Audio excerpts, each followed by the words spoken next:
Pengenalan. Keselamatan makanan adalah merujuk kepada kebersihan sesuatu makanan yang bermaksud makanan itu bersih dan tidak mempunyai sebarang kandungan yang berbahaya, seperti racun, bahan pengawet yang berbahaya, kuman, dan toksin. Pengamalan makanan yang sehat adalah mempunyai kebersihan yang terbaik dan dapat mengurangkan pencemaran makanan melalui pengendali makanan. Industri makanan yang telah memberi ilmu pengetahuan, sikap, dan amalan keselamatan makanan agar dapat meningkatkan mutu kebersihan dan keselamatan makanan demi mengeluarkan produk yang berkhasiat. Akibat daripada amalan kebersihan yang kurang baik dalam industri makanan akan menyebabkan penularan penyakit daripada makanan dan air yang telah tercemar sekaligus merupakan faktor utama berlakunya penyakit di seluruh dunia. Menurut pengkaji menunjukkan bahawa berlakunya kejadian besar terhadap kehilangan nyawa manusia akibat daripada keselamatan makanan yang kurang baik. Selain itu, negara Malaysia mempunyai undang-undang yang berkaitan dengan penyakit bawaan makanan yang terdiri daripada keracunan makanan seperti kolera, leptospirosis, dan hepatitis A. Semua jenis penyakit ini telah diberi penekanan yang lebih sentiasa dipantau kerana mempunyai risiko yang berbahaya di bawah Akta 342. Definisi yang diiktiraf oleh Pertubuhan Kesihatan Sedunia terhadap wabak keracunan makanan adalah kejadian antara dua kes yang berlaku dapat menunjukkan bahawa gejala penyakit umum berpunca daripada makanan yang tidak sihat dan dianggap sebagai wabak keracunan makanan. 2.0 Sorotan literatur. Secara umumnya, keselamatan makanan sangat penting yang perlu dititikberatkan oleh setiap pengendali makanan di Malaysia. Jika dilihat di Malaysia, punca utama yang paling berkaitan dengan kes keracunan makanan ialah penyediaan makanan yang tercemar dengan kekotoran dan bakteria, di mana keadaan ini telah menyumbang lebih separuh daripada semua kejadian keracunan makanan. Menurut FAO dan WHO 2002, berjuta-juta orang jatuh sakit dan ramai yang mati akibat pengambilan makanan yang tercemar. Pihak berkuasa keselamatan makanan Eropah EFSA 2010 melaporkan bahawa pada tahun 2010 sahaja kira-kira 48.7% penyakit bawaan makanan dikaitkan dengan pertubuhan catering dan perkhidmatan makanan.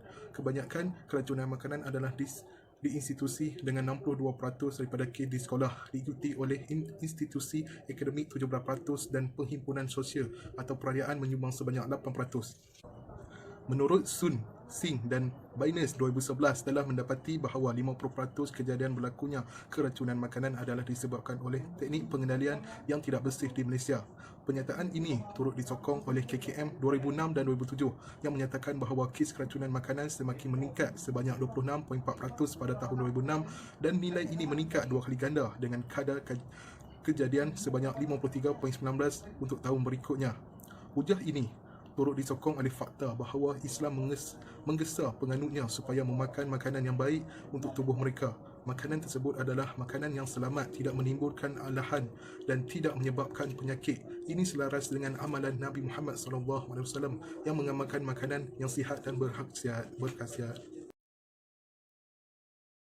Metodologi adalah satu pendekatan yang digunakan oleh pengkaji untuk melakukan penyelidikan bagi mengumpul data. Bahagian metodologi ini akan menerangkan tentang bagaimana sesuatu kajian itu dilakukan, seperti responden kajian, suatu kawasan yang dikaji dan sebagainya, sebelum dianalisis untuk dijadikan data kajian.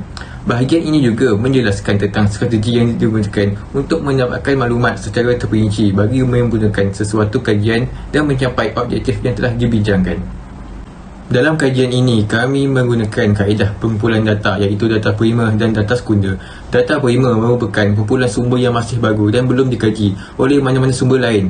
Manakala data sekunder ialah maklumat yang dikumpul daripada sumber yang sedia ada.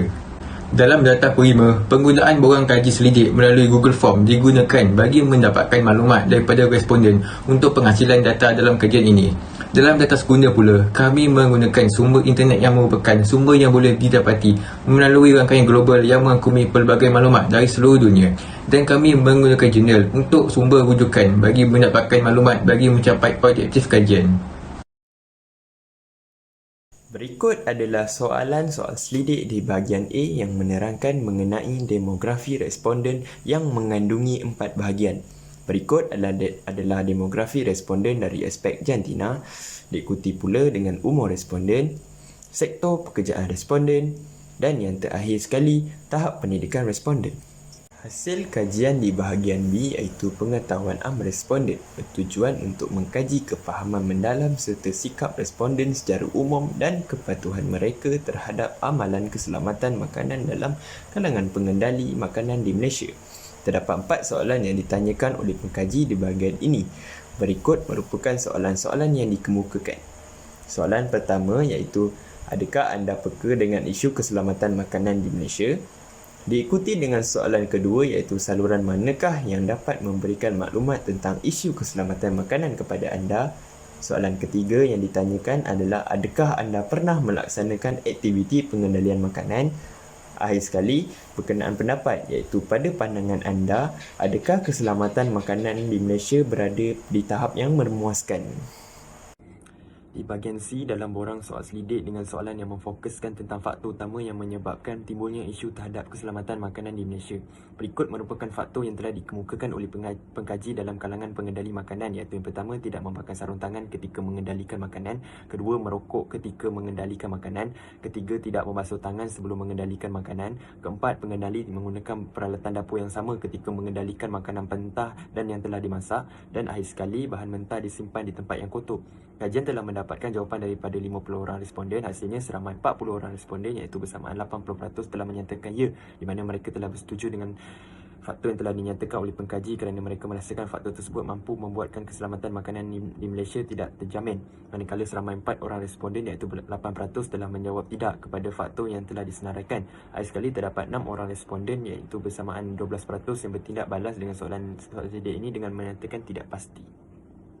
Seterusnya, di bahagian D pula dengan soalan kesan utama yang berlaku jika isu keselamatan makanan terus berlaku yang menerangkan mengenai 4 kesan utama yang terjadi jika isu keselamatan makanan ini tidak dikawal. Pengkaji juga turut menyenaraikan beberapa kesan yang mungkin berlaku sekiranya isu ini terus menghantui keselamatan makanan di Malaysia, iaitu yang pertama, keracunan makanan, yang kedua, pembiakan serangga perosak, kesan yang ketiga, penyakit bawaan makanan, dan kesan yang terakhir adalah makanan tercemar. Terdapat 50 orang responden yang memberikan jawapan dengan memilih ya, iaitu bersamaan 72% bersetuju dengan kesan yang dikemukakan.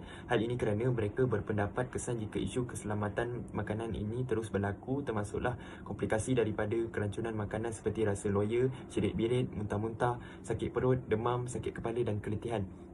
Kesan yang berlarutan berkemungkinan mengakibatkan kecacatan seperti lumpuh atau sakit sendi-sendi. Kesan makanan yang tercemar iaitu salah satu kesan yang dikemukakan oleh pengkaji boleh mengakibatkan kematian jika tidak mendapat rawatan awal. Tambahan lagi, seramai 4 orang responden iaitu 8% mengatakan tidak dan diikuti pula dengan seramai 10 orang responden iaitu bersamaan dengan 20% yang menjawab tidak pasti dengan kesan yang dinyatakan dalam soalan-soal selidik tersebut.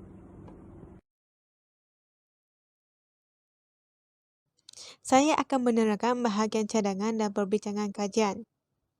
Cadangan yang pertama adalah pelaksanaan serta pemantauan terhadap akta, peraturan dan piawaian keselamatan makanan.